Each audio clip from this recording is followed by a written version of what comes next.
Do you ever feel like you're hearing the same stories over and over?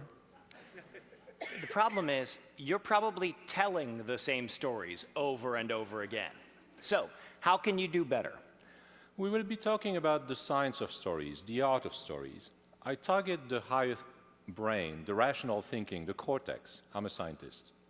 And I target the emotions, the reptilian. I teach people to trust their gut and go with the flow. I'm an actor. We work together. We started 3 years ago when we realized we both were very interested in gut decisions, decision-making, and preconceived notions. This evolved to our work helping people generate new ideas and create new stories for themselves. We believe that targeting the rational thinking and the emotions together is the way to achieve change, to stop telling the same stories over and over again. Our problems with telling stories start with the way we see things. We see patterns, sequences. Just as we can recognize something by seeing a rough outline, when we remember something, we only remember rough outlines. And then we fill in the details and we create a new story. Perception and memory activate the same circuits. Also, the more we repeat a story, a pattern, the easier it is for us to retrieve it and reuse it. The easier it is for us to retrieve it, the more we believe it. We believe it so much that the underlying facts become irrelevant. We do this without realizing it. As an example, in this pattern, where would you put the letter H, the next letter in the sequence? Above the line or below the line? Now, I would place it above the line, because all the letters above have straight lines, and all the ones below have curves. And I would put it below, because above we have 1 letter, 2 letters, and below we would have 3 letters, 2 letters. Now, the point is, people will put the letter H above the line or below the line, and they will justify why it belongs there. Your brain has to make up a story. It can't help itself.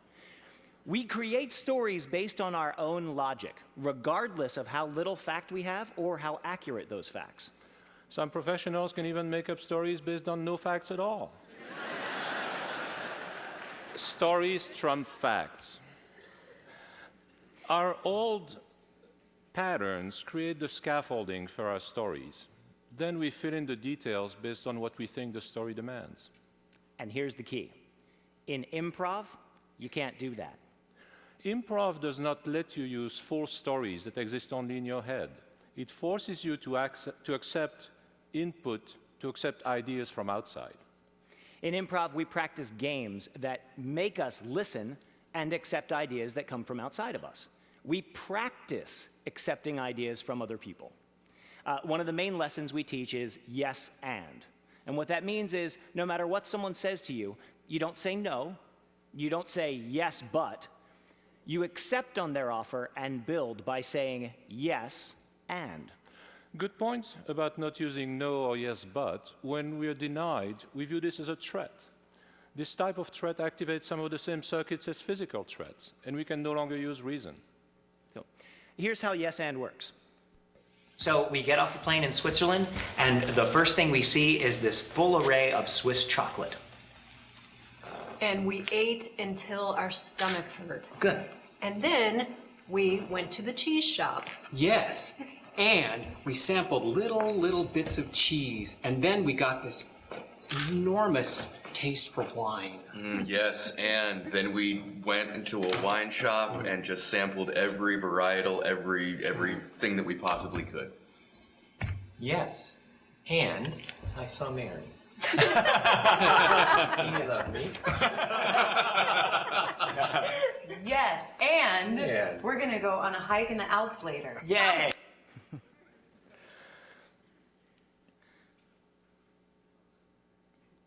Now, do you ever finish other people's sentences? That's your brain thinking it has recognized a pattern before you have all the information. Well, what if someone else had the power to finish your sentences? Yeah. We can break things down even further. We can make people answer questions 1 word at a time. Here's an example. Well, it's early spring. What do we need to do to protect our skin? Oh, good idea. Early spring. What do we do? I Would Cover Everything.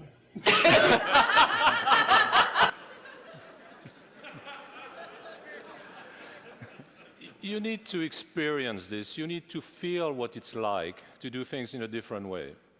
You also need to engage your rational thinking, to understand what is happening in your own thinking and in your interactions with others. Then, to change, to build new circuits, you need a new practice. And by practicing yes and, you can open your mind. You can start co-creating new stories. So, here's your challenge. Try it for a day. Try it. Try it with friends. Try it with strangers. Try it with colleagues. Yes and. Nice.